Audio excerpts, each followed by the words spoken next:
ആമേൻ, ആമേൻ. സ്തോത്രം. ശരി, നമുക്ക് പ്രാർത്ഥനയോടെ ദൈവവചന ക്ലാസ്സിലേക്ക് നമ്മുടെ ശ്രദ്ധയെ തിരിക്കാം. നമ്മൾ ഇന്ന് മുതൽ ചിന്തിക്കാൻ പോകുന്ന അല്ലെങ്കിൽ പഠിക്കാൻ പോകുന്ന വിഷയമെന്ന് പറയുന്നത് നമ്മിൽ പ്രവർത്തിക്കുന്ന ദൈവസ്നേഹത്തെക്കുറിച്ചാണ് കേട്ടോ. നമ്മിൽ പ്രവർത്തിക്കുന്ന അല്ലെങ്കിൽ നമ്മൾ പ്രവർത്തിക്കേണ്ടതും പ്രവർത്തിക്കുന്നതുമായ ദൈവസ്നേഹത്തെക്കുറിച്ചാണ്. അപ്പോൾ ദൈവസ്നേഹം എന്നുള്ളൊരു വിഷയം വളരെ ശക്തമായ ഒരു വിഷയമാണ്. എന്ന് പറയുന്നത് ദൈവസ്നേഹം നമ്മിൽ പ്രവർത്തിച്ച് നമ്മളിലൂടെ എന്ത് ചെയ്യുക, ദൈവസ്നേഹം ഒഴുകുന്നവരാകുക എന്നുള്ളതാണ് നമ്മൾ ചിന്തിക്കാനായി പോകുന്നത്. അപ്പോൾ ആ വിഷയമാണ് നമ്മൾ പഠിക്കാൻ പോകുന്നത്. അതിന് മലയാളത്തിൽ വേണമെങ്കിൽ സ്നേഹം ജയത്തിൻ്റെ മാർഗം എന്ന ഒരു പദം വേണമെങ്കിലും ഇടാം. സ്നേഹം എന്ന് പറയുന്നത് എന്താണ്? ജയത്തിൻ്റെ, ക്രിസ്തീയ വിശ്വാസത്തിൻ്റെ ജയകരമായ ജീവിതത്തിന് ദൈവസ്നേഹത്തിൽ നടക്കുന്നത് ഏറ്റവും അത്യന്താപേക്ഷിതമാണ്. അപ്പം അതുകൊണ്ട് തന്നെ ആ വിഷയം നമ്മൾ ചിന്തിക്കുകയും പഠിക്കുകയും അത് നമ്മൾ പ്രവർത്തിക്കാൻ നമ്മെ തന്നെ ഏൽപ്പിച്ചു കൊടുക്കുകയും ചെയ്യുമെങ്കിൽ ഈ ക്ലാസ് നിങ്ങൾക്ക് അനുഗ്രഹമായി തീരും. ശരി, ദൈവസ്നേഹത്തെക്കുറിച്ച് നമ്മൾ പഠിക്കുമ്പോൾ നമ്മൾ ഈ വാക്യത്തിൽ നിന്ന് ആരംഭിക്കാൻ പോവുകയാണ്. ഏത് വാക്യമെന്നറിയാമോ? യോഹന്നാന്റെ സുവിശേഷം 13-ാമത്തെ അധ്യായം അതിൻ്റെ 34-35 വാക്യം. ഓക്കെ, യോഹന്നാന്റെ സുവിശേഷം 13-ാമത്തെ അധ്യായം 34-35 വാക്യം. ഹല്ലേലൂയ. യോഹന്നാന്റെ സുവിശേഷം 13-ാം അധ്യായം 34-35 വാക്യം. നിങ്ങൾ തമ്മിൽ തമ്മിൽ സ്നേഹിക്കണമെന്ന പുതിയൊരു കൽപ്പന ഞാൻ നിങ്ങൾക്ക് തരുന്നു. ഞാൻ നിങ്ങളെ സ്നേഹിച്ചതുപോലെ നിങ്ങളും തമ്മിൽ തമ്മിൽ സ്നേഹിക്കണം എന്ന് തന്നെ. നിങ്ങൾക്ക് തമ്മിൽ തമ്മിൽ സ്നേഹമുണ്ടെങ്കിൽ നിങ്ങൾ എൻ്റെ ശിഷ്യന്മാർ എന്ന് എല്ലാവരും അറിയും. ശരി, ഇവിടെ നമ്മൾ ഏറ്റവും നമ്മുടെ ഹൃദയത്തെ സ്പർശിക്കുന്ന ഒരു വാക്യമാണ് നമ്മൾ വായിച്ചത്. ഇതിൽ യേശു കർത്താവ് പറയുകയാണ്, ഞാൻ നിങ്ങൾക്കൊരു പുതിയൊരു കൽപ്പന തരികയാണ്, അല്ലേ? ഇപ്പോൾ യേശു കർത്താവ് തന്ന കൽപ്പനയാണ് ദൈവസ്നേഹത്തിൽ നടക്കുക എന്ന് പറയുന്നത്. ആ ദൈവസ്നേഹത്തിൽ നടക്കുക എന്ന് യേശു പറയുന്നതിൻ്റെ ഒരു പദം എന്ന് പറഞ്ഞു കഴിഞ്ഞാൽ, ഞാൻ നിങ്ങളെ സ്നേഹിച്ചതുപോലെ നിങ്ങൾ തമ്മിൽ തമ്മിൽ സ്നേഹിക്കണം. യേശു കർത്താവ് നമ്മെ സ്നേഹിക്കുന്നത് പോലെ നമ്മൾ സ്നേഹിക്കാൻ പഠിക്കാനാണ് പറയുന്നത്, അല്ലേ? അപ്പോൾ നമ്മുടെ ജീവിതത്തിൽ നമ്മൾ യേശു കർത്താവിൻ്റെ സ്നേഹത്തെക്കുറിച്ച് പഠിക്കുമ്പോൾ നമ്മുടെ ജീവിതത്തിൻ്റെ കുറവുകൾ പോലും പലപ്പോഴും നോക്കാതെ കർത്താവ് നമ്മെ എന്ത് ചെയ്യാറുണ്ട്? സ്നേഹിക്കാറുണ്ട്, അല്ലേ? നമ്മൾ ആ സ്നേഹം അനുഭവിച്ചിട്ടുണ്ട്. ആ സ്നേഹം നമ്മെ എന്ത് ചെയ്യുന്നുണ്ട്? പണിത് ദൈവത്തിൻ്റെ ഇഷ്ടപ്രകാരം നമ്മെ രൂപാന്തരപ്പെടുത്തുന്നുണ്ട്, അല്ലേ? അപ്പോൾ നമുക്കറിയാം നമ്മുടെ ജീവിതത്തിൽ ദൈവസ്നേഹം എങ്ങനെയാണ് പ്രവർത്തിക്കുന്നത്, അല്ലേ? അപ്പോൾ ആ ദൈവസ്നേഹം അല്ലെങ്കിൽ യേശു കർത്താവിൻ്റെ സ്നേഹം നമ്മളിൽ പ്രാപിക്കുന്ന ആ അനുഭവം നിങ്ങളിലുണ്ടെങ്കിൽ നമ്മളും എങ്ങനെ ചെയ്യാനാണ് പറയുന്നത്? നമ്മളും ആ സ്നേഹത്താൽ സ്നേഹിക്കാനാണ് പറയുന്നത്. ആ സ്നേഹത്തിൽ മറ്റുള്ളവരോട് സ്നേഹത്തിൽ ഇടപെടാനാണ് ദൈവവചനത്തിൽ നമ്മോട് എന്ത് ചെയ്തിരിക്കുന്നത്? ആഹ്വാനം ചെയ്തിരിക്കുന്നത്. അപ്പോൾ ഇത് യേശു കർത്താവിൻ്റെ കൽപ്പനയാണ്. അപ്പോൾ ദൈവസ്നേഹത്തിൽ നടക്കുക എന്നുള്ളത് എന്തുവാണ്? യേശു കർത്താവിൻ്റെ കൽപ്പനയാണ്. അത് വേണമെങ്കിൽ നോട്ട് ചെയ്തോണ്ട്. യേശു കർത്താവിൻ്റെ കൽപ്പന എന്ന് പറയുന്നത് പുതിയ നിയമത്തിൻ്റെ കൽപ്പന രണ്ടെണ്ണത്തിൽ യേശു കർത്താവ് ചുരുക്കി, അല്ലേ? ഒന്നാമത്തേന്ന് പറയുന്നത് നിന്റെ ദൈവമായ കർത്താവിനെ പൂർണ്ണ ഹൃദയത്തോടും പൂർണ്ണ മനസ്സോടും പൂർണ്ണ ആത്മാവോടും പൂർണ്ണ ശക്തിയോടും കൂടെ എന്ത് ചെയ്യണം? സ്നേഹിക്കണം. അടുത്ത യേശു കർത്താവ് പറഞ്ഞ വാക്കെന്തുവാണ്? നിന്റെ കൂട്ടുകാരനെ അല്ലെങ്കിൽ അയൽക്കാരനെ നിന്നെപ്പോലെ തന്നെ സ്നേഹിക്കണം, അല്ലേ? നിന്നെപ്പോലെ തന്നെ സ്നേഹിക്കണം. അപ്പോൾ അതിൽ നിന്ന് നമുക്ക് മനസ്സിലാക്കാനായി കഴിയും, അതിൽ വ്യക്തമായിട്ട് യേശു പറയുന്നുണ്ട്, യേശു കർത്താവ് പറയുന്നത് ഇതാണ് ന്യായപ്രമാണത്തിൽ എന്ത് ചെയ്തിരിക്കുന്നത്? ന്യായപ്രമാണവും പ്രവാചകന്മാരുടെയും പുസ്തകങ്ങളെല്ലാം അരക്കി കലക്കി നമ്മൾ പഠിക്കുമ്പോൾ അതിൽ നിന്ന് മനസ്സിലാക്കുന്ന സത്യം ഇതാണ്, അല്ലേ? ഒന്ന്, ദൈവത്തെ പൂർണ്ണ ഹൃദയത്തോടെ സ്നേഹിക്കണം. രണ്ടാമത് എന്ത് ചെയ്യണം? മറ്റുള്ളവരെ നമ്മെപ്പോലെ തന്നെ എന്ത് ചെയ്യണം? സ്നേഹിക്കാൻ കഴിയണം. അപ്പം ഇവിടെ ഇപ്പോൾ യേശു കർത്താവ് പറയുകയാണ്, ഞാൻ നിങ്ങൾക്കൊരു കൽപ്പന തരികയാണ്. അപ്പോൾ യേശു കർത്താവിൻ്റെ കൽപ്പന എന്ന് പറഞ്ഞാൽ എന്തുവാണ്? യേശു കർത്താവ് നമ്മെ സ്നേഹിക്കുന്നത് പോലെ നമ്മൾ മറ്റുള്ളവരെ സ്നേഹിക്കണമെന്നതാണ് യേശു കർത്താവിൻ്റെ കൽപ്പന എന്ന് പറയുന്നത്. ദൈവമക്കൾക്ക് പലപ്പോഴും ഇടർച്ച വന്നു പോകുന്ന മേഖലയെന്ന് പറയുന്നത് എന്ന് പറഞ്ഞു കഴിഞ്ഞാൽ, ദൈവമക്കൾക്ക് പലപ്പോഴും അവർ തെറ്റ് ചെയ്യുന്നു എന്ന് പറയുന്നത് വെച്ചാൽ എല്ലാറ്റിലും നിങ്ങൾ പെർഫെക്റ്റ് ആണെങ്കിൽ, ഇപ്പോൾ പ്രാർത്ഥനയിലാകട്ടെ കർത്താവിൻ്റെ കൃപയിൽ നടക്കുന്നതെല്ലാം നിങ്ങൾക്ക് പെർഫെക്റ്റ് ആണെങ്കിലും ചിലർക്ക് ഈ സ്നേഹത്തിൻ്റെ വിഷയത്തിൽ എന്തുണ്ടാകും, ഒരു പോരായ്മ ചിലപ്പോഴൊക്കെ എന്ത് ചെയ്യാറുണ്ട്, ദൈവമക്കൾ അഭിമുഖീകരിക്കാറുണ്ട്. കാരണം നമ്മൾ പൂർണ്ണ ഹൃദയത്തോടെ സ്നേഹിക്കുമ്പോൾ പലപ്പോഴും അതിന് തക്കവണ്ണം നമുക്ക് എന്ത് കിട്ടത്തില്ല, അതിന് നമ്മൾ ചിന്തിക്കുന്നത് പോലുള്ളൊരു പ്രതികരണം കിട്ടണമെന്നില്ല. ആ സമയത്ത് നമ്മുടെ ഹൃദയത്തിൽ എന്തുണ്ടാകും, നമ്മുടെ ഹൃദയത്തിൽ അതിന് മുറിവുകളെന്ന് പറയും, ഹൃദയത്തിൻ്റെ മുറിവുകൾ എന്ത് ചെയ്യാറുണ്ട്, ഉണ്ടാകാറുണ്ട് അല്ലേ. ഞാൻ ഇത്രയും ആത്മാർത്ഥതയോടെ സ്നേഹിച്ചിട്ട് ഇങ്ങോട്ട് തിരിച്ചെന്ത് ചെയ്യുന്നില്ലല്ലോ, എനിക്കത് കിട്ടുന്നില്ല എന്ന തോന്നൽ നമുക്കുണ്ടാകാം അല്ലേ. നമുക്കങ്ങനെ പലപ്പോഴും ചിന്തിച്ചിട്ടുണ്ട്. അപ്പോൾ അതുകൊണ്ട് തന്നെ പലപ്പോഴും ദൈവമക്കൾക്ക് സ്നേഹത്തിൽ നടക്കാൻ പറ്റാത്ത മേഖലകൾ വരുമ്പോഴാണ് എന്ത് പറ്റുന്നത്, അവിടെ ദൈവത്തിൻ്റെ അല്ലെങ്കിൽ യേശു കർത്താവിൻ്റെ കൽപ്പനയെ ലംഘിച്ചു എന്ന ഒരു പാപം വരുന്നു. യേശു കർത്താവിൻ്റെ കൽപ്പനയെ ലംഘിച്ചു എന്ന പാപം വന്നുപോയാൽ അതായിരിക്കും ചിലപ്പോൾ ഒരുപക്ഷെ എന്തെന്ന് പറയുന്നത്, ദൈവിക അനുഗ്രഹങ്ങൾക്കെല്ലാം തടസ്സമെന്ന് പറയുന്നത്. ഹല്ലേലൂയ. അപ്പോൾ അതുകൊണ്ട് ദയവ് ചെയ്ത് എന്ത് ചെയ്യുക, ഈ പുതിയ നിയമത്തിൻ്റെ കൽപ്പനയാകുന്ന ദൈവസ്നേഹത്തെക്കുറിച്ച് ആഴമായി ദയവായി എന്ത് ചെയ്യാൻ നമുക്ക് പഠിക്കാം. അപ്പോൾ യേശു കർത്താവ് നമ്മെ സ്നേഹിച്ചതുപോലെ നമ്മൾ മറ്റുള്ളവരെ സ്നേഹിക്കാനാണ് കർത്താവ് നമ്മോട് ആവശ്യപ്പെടുന്നത്. ഇനി ഒരു ദൈവ പൈതലാണ് യേശു കർത്താവിനെ അനുഗമിക്കുന്ന വ്യക്തിയാണെന്ന് തെളിയിക്കുന്നത് പോലും എന്തെന്നാണ് പറഞ്ഞേക്കുന്നത്, ദൈവസ്നേഹത്തിൽ നടക്കുന്നുണ്ടോ എന്ന കാര്യത്തിലാണ്. ലോകം ഇതിനെ നോക്കുമ്പോൾ, നമ്മെ നോക്കുമ്പോൾ ദൈവസ്നേഹത്തിൽ നമ്മൾ നടക്കുന്നുണ്ടോ ഇല്ലയോ എന്നതനുസരിച്ചാണ് നാം കർത്താവിനെ യഥാർത്ഥമായി അനുഗമിക്കുന്നവരാണോ അല്ലയോ എന്ന് ലോകം തിരിച്ചറിയുന്നത്. കേട്ടോ, ആ കാര്യം മറന്നു പോരുത്. ശരി. അപ്പോൾ യേശു കർത്താവ് എന്ത് പറഞ്ഞ്, യേശു കർത്താവിൻ്റെ കൽപ്പനയാണ് ദൈവസ്നേഹത്തിൽ നടക്കുന്നതെന്നുള്ള വിഷയം യേശു കർത്താവ് പറയാനിടയായി. പലപ്പോഴും ഒരു ദൈവ പൈതലിന് നിങ്ങളൊരു വാക്യം ഞാൻ വായിച്ചേപ്പിച്ചുതരാം. യോഹന്നാൻ്റെ സുവിശേഷം 15-ാം അധ്യായം 9 മുതലുള്ള വാക്യം ഒന്ന് വായിച്ചു നോക്കി. യോഹന്നാൻ്റെ സുവിശേഷം 15-ാം അധ്യായം 9 മുതലുള്ള വാക്യം. പിതാവ് എന്നെ സ്നേഹിക്കുന്നത് പോലെ ഞാനും നിങ്ങളെ സ്നേഹിക്കുന്നു. എന്റെ സ്നേഹത്തിൽ വസിപ്പീൻ. ഞാൻ എന്റെ പിതാവിന്റെ കൽപ്പനകൾ പ്രമാണിച്ച് അവന്റെ സ്നേഹത്തിൽ വസിക്കുന്നത് പോലെ നിങ്ങൾ എന്റെ കൽപ്പനകൾ പ്രമാണിച്ചാൽ എന്റെ സ്നേഹത്തിൽ വസിക്കും. എന്റെ സന്തോഷം നിങ്ങളിൽ ഇരിപ്പാനും നിങ്ങളുടെ സന്തോഷം പൂർണ്ണമാകുവാനും ഞാനിത് നിങ്ങളോട് സംസാരിച്ചിരിക്കുന്നു. ഞാൻ നിങ്ങളെ സ്നേഹിച്ചതുപോലെ നിങ്ങളും തമ്മിൽ സ്നേഹിക്കണം എന്നാകുന്നു എന്റെ കൽപ്പന. ശരി. അപ്പൊ ഇവിടെ ഇപ്പൊ യേശു കർത്താവ് ദൈവസ്നേഹത്തിൽ നടക്കുന്ന കാര്യത്തെക്കുറിച്ച്, നമ്മുടെ ജീവിതത്തിൽ ദൈവസ്നേഹത്താൽ നടക്കുന്ന, ദൈവസ്നേഹത്തിന്റെ നിറവോടെ നടക്കുന്ന അനുഭവത്തെക്കുറിച്ച് പറയുമ്പോൾ യേശു കർത്താവ് പറയുന്ന ഒരു വാക്കെന്ന് പറഞ്ഞു കഴിഞ്ഞാൽ, യേശു കർത്താവ് പറയുകയാണ്, ഞാൻ പിതാവിൻ്റെ കൽപ്പനകൾ പ്രമാണിച്ച് അവൻ്റെ സ്നേഹത്തിൽ വസിക്കുന്നത് പോലെ എൻ്റെ കൽപ്പനകൾ പ്രമാണിച്ചാൽ എൻ്റെ സ്നേഹത്തിൽ എന്ത് ചെയ്യും, വസിക്കും. ഹല്ലേലൂയ. അപ്പോൾ ആ കർത്താവിൻ്റെ കൽപ്പന അനുസരിച്ചാൽ, ആ കർത്താവിൻ്റെ കൽപ്പനയാകുന്ന ദൈവസ്നേഹത്തിൽ യേശു കർത്താവ് നമ്മെ സ്നേഹിക്കുന്നത് പോലെ നമ്മൾ സ്നേഹിക്കണമെന്ന ആ കൽപ്പന പ്രമാണിച്ചാൽ നമുക്ക് എന്ത് ചെയ്യാനായി കഴിയുമെന്നറിയാമോ, ദൈവസ്നേഹത്തിൻ്റെ ആഴത്തിൽ നമുക്ക് വസിക്കാനായി കഴിയും. ആ ദൈവസ്നേഹത്തിൻ്റെ മറവിടം നമുക്ക് അനുഭവിക്കാനായി കഴിയും. ഹല്ലേലൂയ. അപ്പോൾ പലപ്പോഴും ആ ദൈവസ്നേഹം എന്നിൽ ഒഴുകുന്നത് പലപ്പോഴും അറിയാൻ പറ്റാത്തതിൻ്റെ കാരണം നാം ആ ദൈവസ്നേഹത്തിൽ നടക്കാത്തത് കൊണ്ടാണ്. ഈ കൽപ്പന പ്രകാരം നടക്കണം എന്ന കാര്യം നമ്മൾ തിരിച്ചറിയാത്തത് കൊണ്ടാണ് പലപ്പോഴും ആ സ്നേഹത്തിൽ നമുക്ക് വസിക്കാൻ കഴിയാത്തത്. കേട്ടോ, അതുപോലെ തന്നെ ഇവിടെ യേശു കർത്താവ് പറയുന്ന ഒരു കാര്യം എന്ന് പറഞ്ഞു കഴിഞ്ഞാൽ, എന്തോ പറഞ്ഞ് യേശു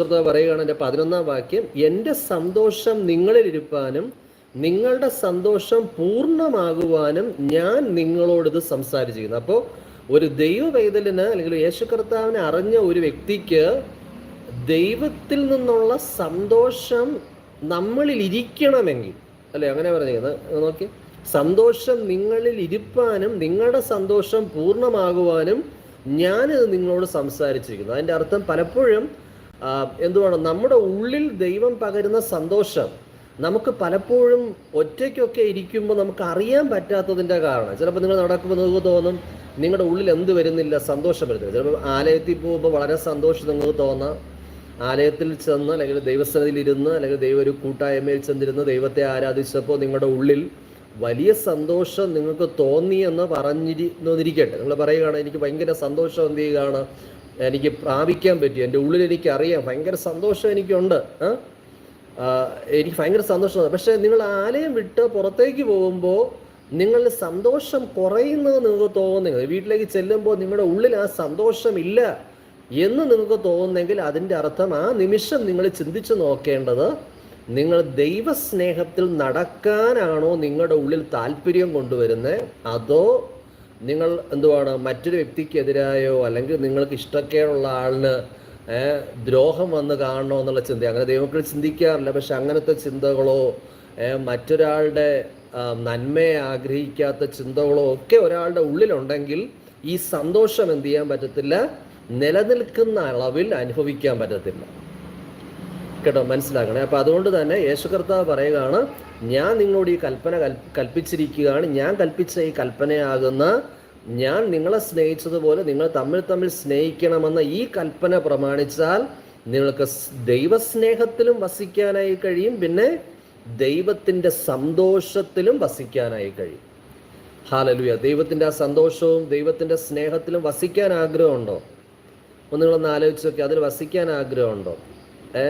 ഹല്ലേലൂയ. അതോ ചർച്ചയിൽ പോകുമ്പോൾ മാത്രം സന്തോഷം അനുഭവിച്ചിട്ട് വീട്ടിൻ്റെ വെളിയിറങ്ങല്ലേ, വീട്ടിലേക്ക് ചെല്ലുന്ന സമയത്ത് എന്തുവാണ് ആ സന്തോഷമൊക്കെ പോകുന്ന അളവിൽ ദൈവസ്നേഹം അനുഭവിക്കാൻ പറ്റുന്നില്ല, സന്തോഷം അനുഭവിക്കാൻ പറ്റുന്നില്ല, അങ്ങനെ നടക്കുന്ന അനുഭവമാണോ ഉണ്ടാകേണ്ടത്? അല്ലേ? പിന്നെ എങ്ങനെ നമുക്ക് നടക്കാൻ ആഗ്രഹിക്കേണ്ടത്? ദൈവിക സ്നേഹത്തിലും ദൈവിക സന്തോഷത്തിലും തന്നെ ഞാൻ നടക്കണമെന്നതാണ് നിങ്ങളുടെ ആഗ്രഹം, അല്ലേ? നമ്മുടെ എല്ലാവരുടെയും ആഗ്രഹം തന്നെ. അപ്പം ആ നടക്കാനുള്ള താക്കോൽ കർത്താവ് നമുക്ക് തരിക, നമ്മോട് പറയുകയാണ്, എൻ്റെ സ്നേഹത്തിൽ വസിക്കുക. ദൈവത്തിൻ്റെ സ്നേഹത്തിൽ, യേശു കർത്താവിൻ്റെ സ്നേഹത്തിൽ വസിക്കുകയും യേശു കർത്താവ് പറഞ്ഞ ആ കൽപ്പന പ്രകാരം ദൈവസ്നേഹത്തിൽ നടക്കുകയും ചെയ്താൽ നിശ്ചയമായി എന്തുണ്ടാകും? ദൈവത്തിൻ്റെ സ്നേഹത്തിലും വസിക്കാൻ കഴിയും, ദൈവിക സന്തോഷത്തിലും നിങ്ങൾക്ക് നടക്കാനായി കഴിയും. കേട്ടോ, അപ്പോൾ പലപ്പോഴും ഞാൻ നേരത്തെ പറഞ്ഞതുപോലെ ഒരു ദൈവ പൈതൽ പലപ്പോഴും എന്തുവാണ് ദൈവസന്നിധിയിൽ കുറ്റക്കാരാകുന്ന ഒരു മണ്ഡലം എന്ന് പറയുന്നത് ദൈവസ്നേഹത്തിൽ നടക്കുന്നില്ല എന്ന ഒരു കുറ്റമാണ് പലപ്പോഴും ദൈവസന്നിധിയിൽ എന്ത് ചെയ്യാൻ പറ്റുന്നത്, ദൈവം കാണുന്നതെന്ന് എനിക്ക് തോന്നുന്നു. ബാക്കിയെല്ലാം പെർഫെക്റ്റ് ആണെങ്കിൽ ഈ ദൈവസ്നേഹത്തിൽ നടക്കാതെ കഠിന ഹൃദയത്തോടെ തെറ്റായ മനോഭാവത്തോടെ നടന്നാൽ എന്ത് ചെയ്യാൻ പറ്റത്തില്ല, ആ ദൈവസ്നേഹത്തിൽ അല്ലെങ്കിൽ ആ സന്തോഷത്തിൽ നടക്കുക സാധ്യമല്ല. പലപ്പോഴും അതിന് ഇടർച്ച ഉണ്ടാകുക. ഹല്ലേലൂയ. ചിലപ്പോൾ പ്രാർത്ഥനയ്ക്ക് പോലും മറുപടി വരുന്നതിൽ നിന്ന് ഈ ദൈവസ്നേഹത്തിൽ നടക്കുന്നില്ല എന്ന കാരണം എന്ത് ചെയ്യാൻ സാധ്യതയുണ്ട്, നമ്മെ തടയാൻ സാധ്യതയുണ്ട്. കേട്ടോ, ഞാൻ ബൈബിളിൽ ഒരു വാക്യം ഞാനൊന്ന് വായിച്ച്, നമ്മൾ കഴിഞ്ഞ ക്ലാസ്സിൽ പഠിച്ച ഒരു വിഷയമുണ്ട്, അല്ലേ? നമ്മൾ കഴിഞ്ഞ ക്ലാസ്സിൽ എന്ത് പഠിച്ചേ? കഴിഞ്ഞ ക്ലാസ്സിൽ പഠിച്ച വിഷയം എന്ന് പറയുന്നത്, അല്ലേ, ദൈവവചനത്തിലുള്ള വിശ്വാസം, അല്ലേ? ആ വിഷയത്തെക്കുറിച്ച് നമ്മൾ കഴിഞ്ഞ ക്ലാസ്സിൽ പഠിച്ചത്, അല്ലേ? അല്ല, കഴിഞ്ഞ ക്ലാസ്സിൽ പഠിച്ച വിഷയം ഏതാണ്? കിരീടങ്ങൾ പഠിച്ചു, നിത്യശിക്ഷ. സോറി, ഞാൻ അടിസ്ഥാന ഉപദേശങ്ങളാണ് പഠിച്ചത്, അല്ലേ? സോറി, ഞാൻ മറ്റേ ഇംഗ്ലീഷിലെ ബൈബിൾ ക്ലാസ്സിൽ ഇപ്പോൾ വിശ്വാസത്തെ കുറിച്ച് പഠിപ്പിക്കുകയാണ്, അതാണ് മിസ്സായിപ്പോയത്. ശരി, അപ്പോൾ നമ്മൾ പഠിച്ച അടിസ്ഥാനം. പക്ഷെ നമ്മൾ ആദ്യം പഠിച്ചൊരു വിഷയമുണ്ട്, എന്തുവാണ്? ദൈവവചനത്തിലുള്ള വിശ്വാസം എന്നൊരു വിഷയം നമ്മൾ പഠിക്കാനിടയായി, അല്ലേ? ദൈവത്തിൻ്റെ വാഗ്ദത്തങ്ങളെ ഉറച്ച് വിശ്വസിച്ചുകൊണ്ടും ദൈവത്തിൻ്റെ, അല്ലെ, വചനത്തെ വിശ്വസിച്ചുകൊണ്ട് പ്രാർത്ഥിക്കുക, അത് ഏറ്റുപറയുക, വിശ്വാസത്തെ കൽപ്പിക്കുക എന്നൊക്കെയുള്ള കാര്യങ്ങൾ നമ്മൾ പറഞ്ഞു, അല്ലെ? വിശ്വാസത്തിൽ ദൈവത്തെ പ്രസാദിപ്പിക്കുക എന്നൊക്കെയുള്ള കാര്യങ്ങൾ നമ്മൾ നേരത്തെ പഠിച്ചിട്ടുണ്ട്. പക്ഷെ വിശ്വാസത്തിൻ്റെ പ്രാർത്ഥനയും അത് നമ്മുടെ ജീവിതത്തിൽ ഫലത്തിൽ അത് അനുഗ്രഹമായി വരുന്നതിന് ഒരു പക്ഷേ ദൈവസ്നേഹത്തിൽ നടക്കാത്ത തെറ്റെന്ത് ചെയ്യും, അത് തടയാൻ സാധ്യതയുണ്ടെന്ന് ബൈബിളിൽ എഴുതിയിട്ടുണ്ട്. കേട്ടോ, ഞാൻ ആ വാക്യം ഒന്ന് ഞാൻ വായിച്ച് കേൾപ്പിച്ചു തരാം. ഗലാത്യ ലേഖനം 5-ാം അധ്യായം അതിൻ്റെ 6-ാം വാക്യം വായിക്കും. അപ്പോൾ വിശ്വാസത്തെക്കുറിച്ച് പഠിക്കുന്ന എല്ലാവരും ദൈവസ്നേഹത്തെയും കുറിച്ച് പഠിക്കേണ്ടത് അത്യാവശ്യമായ ഒരു വിഷയമാണ്. ഒന്ന് വായിച്ചു നോക്കി, ഗലാത്യർ 5:6. ഗലാത്യർ 5:6. ക്രിസ്തയേശുവിൽ പരിച്ഛേദനയല്ല, അഗ്രചർവവുമല്ല, സ്നേഹത്തിൽ വ്യാപരിക്കുന്ന വിശ്വാസം അത്രേ കാര്യം. ശരി, അവിടെ വിശ്വാസം വ്യാപരിക്കുന്നത് എന്തിനെന്നാ പറഞ്ഞേക്കുന്നത്? സ്നേഹത്തിലെന്നാ പറയുന്നത്. ഹല്ലേലൂയ. ഒരാൾക്ക് ഭയങ്കര വിശ്വാസം ഉണ്ടെന്ന് പറഞ്ഞുകൊണ്ട് മറ്റൊരാൾക്കെതിരായിട്ട് പ്രാർത്ഥിക്കാൻ ബൈബിൾ വ്യവസ്ഥയില്ല, അല്ലേ? അപ്പോൾ നമ്മളിപ്പോൾ വിശ്വാസം, എനിക്ക് വിശ്വാസമുണ്ട്, ദൈവത്തിൽ നല്ല വിശ്വാസം ഉണ്ടെന്ന് പറഞ്ഞിട്ട് ഈ സ്നേഹത്തിലല്ല ഞാൻ ആ വിശ്വാസം ഉപയോഗിക്കുന്നതെങ്കിൽ എന്ത് പറ്റുമെന്നാണ് പറഞ്ഞേക്കുന്നത്? അവിടെ ഈ വിശ്വാസം എന്ത് ചെയ്യത്തില്ല?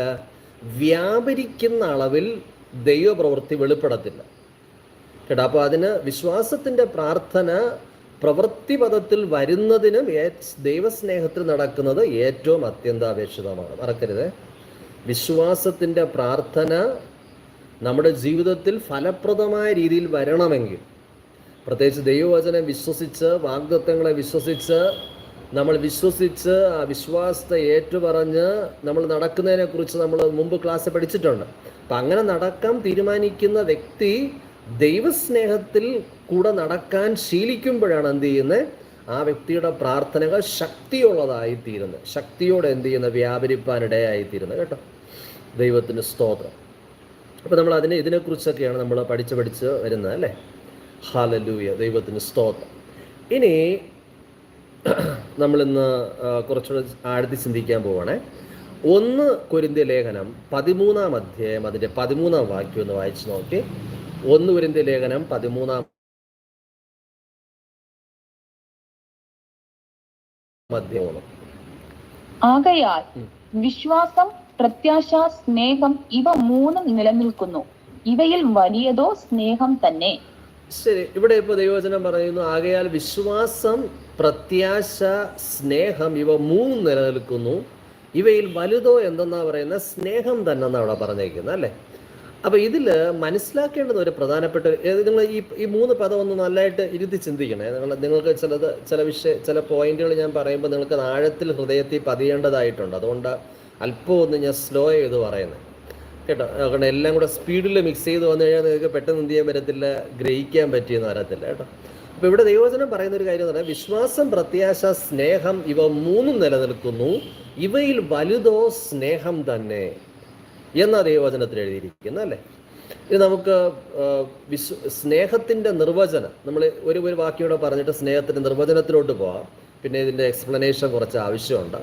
റോമർ 5-ാം അധ്യായം അതിൻ്റെ 5-ാമത്തെ വാക്യം വായിക്കുമ്പോൾ, റോമർക്ക് എഴുതിയ ലേഖനം 5-ാം അധ്യായം അതിൻ്റെ 5-ാം വാക്യം വായിക്കുമ്പോൾ ഒന്ന് നോക്കിയ റോമർ 5:5. ഹല്ലേലൂയ. റോമർ 5:5. പ്രത്യാശയ്ക്കോ ഭംഗം വരുന്നില്ല. ദൈവത്തിന്റെ സ്നേഹം നമുക്ക് നൽകപ്പെട്ട പരിശുദ്ധാത്മാവിനാൽ നമ്മുടെ ഹൃദയങ്ങളിൽ പകർന്നിരിക്കുന്നുവല്ലോ. ശരി, ദൈവത്തിന്റെ സ്നേഹം നമുക്ക് നൽകപ്പെട്ട പരിശുദ്ധാത്മാവിനാൽ നമ്മുടെ ഹൃദയങ്ങളിൽ പകരപ്പെട്ടിരിക്കുന്ന പറഞ്ഞ അല്ലേ. അപ്പോൾ ദൈവസ്നേഹം പരിശുദ്ധാത്മാവിന്, പ്രത്യേകിച്ച് ഒരു വീണ്ടും ജനനം പ്രാപിച്ച ഒരു വ്യക്തി, യേശുവിനെ കർത്താവും രക്ഷിതാവുമായി സ്വീകരിച്ച് ഒരു വീണ്ടും ജനനം പ്രാപിച്ച വ്യക്തിയുടെ ഉള്ളത്തിൽ ദൈവാത്മാവിൽ പകരപ്പെടുന്ന ഗുണമാണ്, ദൈവാത്മാവിൽ പകരുന്ന ഒരു സ്വഭാവമാണ് ദൈവസ്നേഹം എന്ന് പറയുന്നത് കേട്ടോ. ദൈവത്തിൻ്റെ സ്നേഹം നമുക്ക് നൽകപ്പെട്ട പരിശുദ്ധാത്മാവിനാൽ നമ്മുടെ ഹൃദയങ്ങളിൽ പകർന്നിരിക്കുന്നു എന്ന് വേദപുസ്തകത്തിൽ എഴുതിയിട്ടുണ്ട് കേട്ടോ. അപ്പോൾ അതിൻ്റെ അർത്ഥം, ഒരു വീണ്ടും ജനനം പ്രാപിച്ച ഒരു ദൈവപൈതലിൻ്റെ ഉള്ളിൽ എന്തുണ്ട്? ദൈവസ്നേഹത്തിൽ നടക്കുന്ന സ്വഭാവം ഉള്ളത്തിലുണ്ട് കേട്ടോ. പക്ഷേ ഒരുപക്ഷെ അതിനെ എടുത്ത് എങ്ങനെ ഉപയോഗിക്കണമെന്ന് ആ വ്യക്തിക്ക് അറിയില്ലായിരിക്കാം. അതാണ് പലപ്പോഴും എന്ത് ചെയ്യുന്നത്, ആ സ്നേഹത്തിൽ നടക്കാതെ മാനുഷികവും ജഡികവുമാകുന്ന ഫീലിങ്ങിനനുസരിച്ച് എന്ന് പറഞ്ഞാൽ ഇഷ്ടക്കേട് വരുന്നതും എന്ന് വെച്ചാൽ വെറുപ്പ് വരുന്നതുമായ ചിന്തകളും പ്രലോഭനങ്ങളും ശാരീരികമായി വരുന്ന ആ മണ്ഡലത്തിലെ അതിനെക്കുറിച്ച് കൂടുതൽ ചിന്തിക്കുന്നത് കൊണ്ടാണ് നിങ്ങളുടെ ഉള്ളിൽ ദൈവം പകർന്ന ആ ദൈവസ്നേഹത്തിൽ നടക്കാൻ നിങ്ങളെ കൊണ്ട് പറ്റാത്തത്. ഹല്ലേലൂയ. അല്ലാതെ ബൈബിളിൽ എന്തോ പറഞ്ഞേക്കുന്നത്, ഒരു വീണ്ടും ജനനം പ്രാപിച്ച ഒരു വ്യക്തി അല്ലെ, ആ വ്യക്തി, ഒരാളുടെ ഉള്ളം വീണ്ടും ജനനം പ്രാപിക്കുന്നത് എങ്ങനെ, ഒരാൾ രക്ഷിക്കപ്പെടുന്നത് എങ്ങനെയാണ്? ഒരാളുടെ ഉള്ളം വീണ്ടും ജനനം പ്രാപിക്കുന്നു എന്ന് പറയുന്നത്, യേശുവിനെ ഒരാളെ കർത്താവും രക്ഷിതാവുമായി സ്വീകരിക്കുമ്പോൾ ദൈവത്തിൻ്റെ ആത്മാവാണ് എന്ത് ചെയ്യുന്നത്, ഒരാളുടെ ഉള്ളത്തെ വീണ്ടും ജനന അനുഭവത്തിലേക്ക് വരുന്നത് അല്ലേ. അതിൻ്റെ ബൈബിളിൽ പറയുന്നത് എന്തുവാണ് അല്ലെ, ആത്മാവിനാൽ വീണ്ടും ജനിക്കുക. നമ്മുടെ ആത്മാവിനെ ദൈവാത്മാവിനാൽ എന്ത് ചെയ്യുക, വീണ്ടും ജനന അനുഭവത്തിലേക്ക് കൊണ്ടുവരും. അപ്പോൾ പരിശുദ്ധാത്മാവാണ് നമ്മുടെ ഉള്ളത്തെ എന്ത് ചെയ്തത്, ക്രിസ്തുവിലാക്കി തീർത്തെ. കർത്താവിനെ അടുത്തറിയുവാൻ നമുക്ക് കൃപ ചെയ്തത് പരിശുദ്ധാത്മാവാണ്. അപ്പോൾ ഈ പരിശുദ്ധാത്മാവ് നമ്മുടെ ഉള്ളത്തിൽ പകരപ്പെട്ടപ്പോൾ നമ്മുടെ ഉള്ളിൽ പകരപ്പെട്ട ഒരു ഏറ്റവും വലിയ ദൈവിക ഗുണമാണ് യേശു കർത്താവിൻ്റെ സ്നേഹം എന്ന് പറയുന്നത് കേട്ടോ. ഹല്ലേലൂയ. ശരി, ഇനി നമുക്ക് ആ സ്നേഹത്തിൻ്റെ ഒരു വലിയ പ്രത്യേകതയെക്കുറിച്ചാണ്. നമുക്ക് ആ സ്നേഹത്തിൻ്റെ നിർവചനം പിന്നീട് കുറച്ച് കഴിഞ്ഞിട്ട് വായിക്കാം. ഏതാണ് 1 കൊരിന്ത്യർ 13:1 മുതലുള്ള വാക്യം. പക്ഷേ ഈ സമയം ഈ 1 കൊരിന്ത്യർ 13:13 ഒന്ന് നോക്കാം. 1 കൊരിന്ത്യർ 13-ാം അധ്യായം അതിൻ്റെ 13-ാമത്തെ വാക്യം.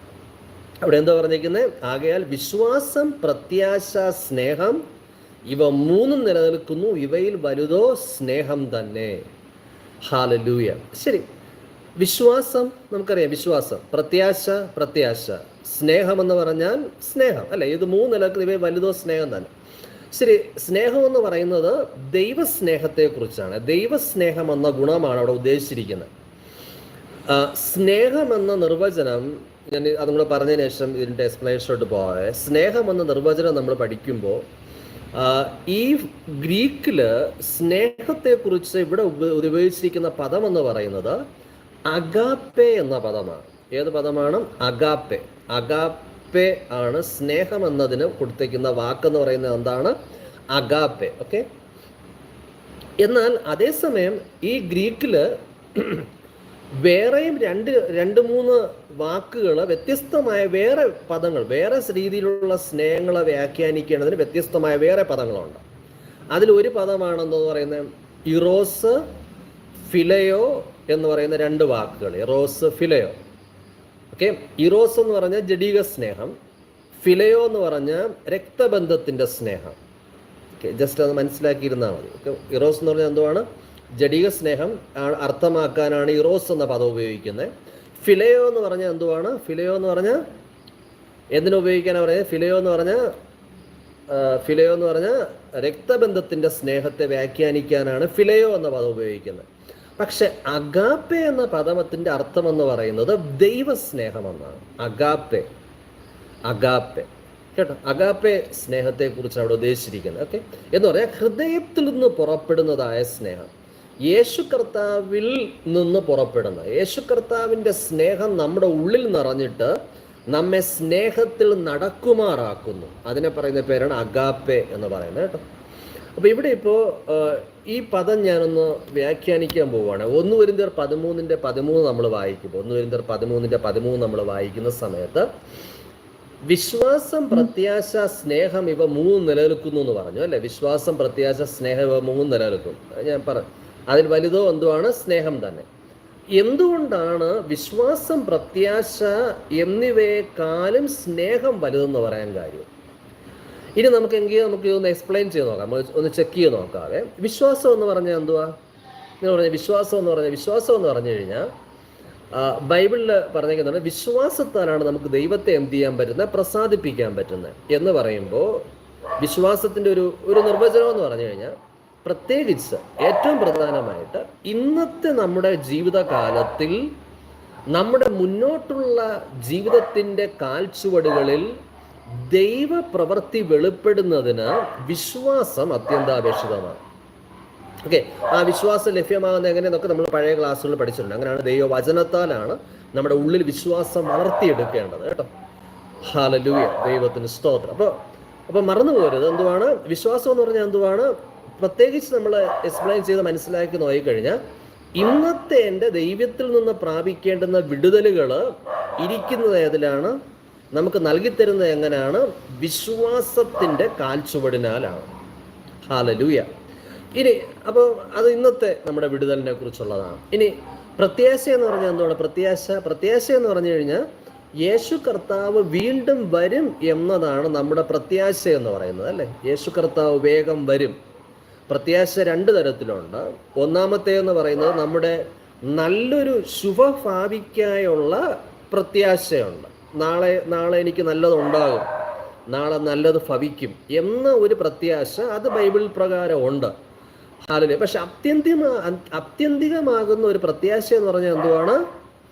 യേശു കർത്താവിൻ്റെ വീണ്ടും വരവാണ് അത്യന്തമായ, ഏറ്റവും ശ്രേഷ്ഠമേറിയ, ഏറ്റവും പ്രധാനമായി നിൽക്കുന്നതായ പ്രത്യാശ എന്ന് പറഞ്ഞത്. ക്രിസ്തീയ ദൈവമക്കളുടെ പ്രത്യാശ എന്ന് പറഞ്ഞാൽ എന്തുവാണ്?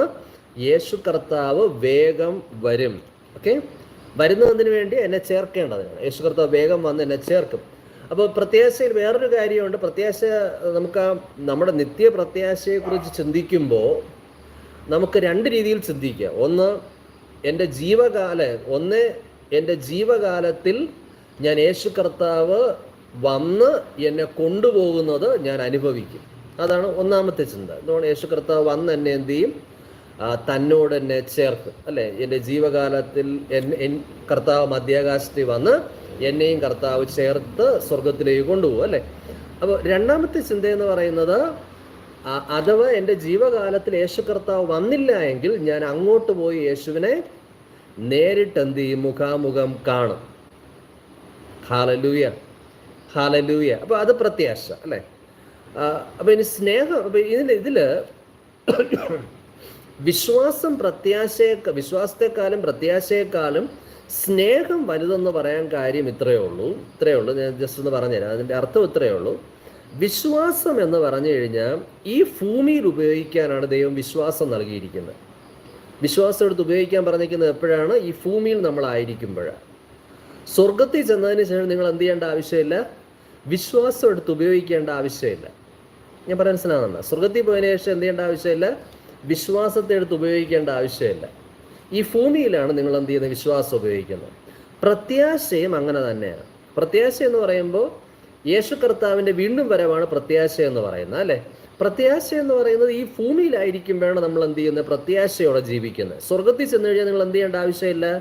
ഇനി കർത്താവ് വന്ന് എന്നെ കൊണ്ടുപോകുമെന്ന് പ്രത്യാശയോണ്ടിരിക്കേണ്ട ആവശ്യമില്ല. അപ്പോൾ പ്രത്യാശ എന്നുള്ളത് ഈ ഭൂമിയിലാണ് നമ്മൾ എന്ത് ചെയ്യുന്നത്? കർത്താവിൻ്റെ വരവിനെയും അല്ലെങ്കിൽ കർത്താവിൻ്റെ അടുക്കൽ ഞാൻ ചെല്ലും, അതിനായി ഞാൻ ഒരുക്കമുള്ള ആളായിരിക്കണം, ഞാൻ എപ്പോഴും കർത്താവിൻ്റെ ഇഷ്ടപ്രകാരം നടക്കണം എന്ന ഒരു ആഗ്രഹത്തോടെ ജീവിക്കുന്നത് ഈ ഭൂമിയിലാണ്. പക്ഷെ സ്നേഹത്തിൽ നടക്കുക എന്ന് പറഞ്ഞു കഴിഞ്ഞാൽ അത് ഈ ഭൂമിയിലും ആവശ്യമാണ്, സ്വർഗത്തിലും ആവശ്യമാണ്. സ്വർഗത്തിൽ ചെന്നിട്ട് നിങ്ങൾക്ക് ഇഷ്ടമില്ലാത്ത ഒരാൾ സ്വർഗത്തിൽ നിങ്ങൾ കണ്ടാൽ നിങ്ങൾക്ക് വഴിമാറി ഓടാനൊന്നും പറ്റത്തില്ല. ഞാൻ പറഞ്ഞ മനസ്സിലാകുന്നുണ്ടോ? സ്വർഗത്തിൽ ചെല്ലുമ്പോൾ ഒരാൾക്ക് എന്തുവാണ്, തനിക്ക് നേരത്തെ ഭൂമിയിലായിരുന്നപ്പോൾ ഇഷ്ടപ്പെടാത്ത ഒരാളിനെ അവിടെ ഫ്രണ്ടിൽ കണ്ടെന്നിരിക്കട്ടെ, അവിടെ നിങ്ങൾക്ക് മുഖം തിരിച്ചു ഓടാനൊന്നും പറ്റത്തില്ല, തിരിഞ്ഞു മാറിപ്പോകാനൊന്നും പറ്റത്തില്ല. അവിടെ സ്വർഗം എന്ന് പറഞ്ഞാൽ ദൈവസ്നേഹത്തിൻ്റെ നിറഞ്ഞു നിൽക്കുന്ന സ്ഥലമാണ്. എന്ന് വെച്ചാൽ ഹൃദയത്തിൽ നിന്നുള്ള ആ ദൈവസ്നേഹം, ആ ക്രിസ്തുവിൻ്റെ സ്നേഹത്തിൽ നിറഞ്ഞു നിൽക്കുന്ന സ്ഥലമാണ് സ്വർഗം എന്ന് പറയുന്നത്. ഹല്ലേലൂയ. അപ്പം അതുകൊണ്ടാണ് സ്നേഹമെന്ന് പറയുന്നത് ഏറ്റവും വലുതെന്ന് പറയാൻ കാര്യം. ഇവയിൽ വലുതോ സ്നേഹം തന്നെ എന്ന് പറയാൻ കാര്യം, സ്നേഹമെന്ന് പറയുന്നത് എന്തുവാണ്?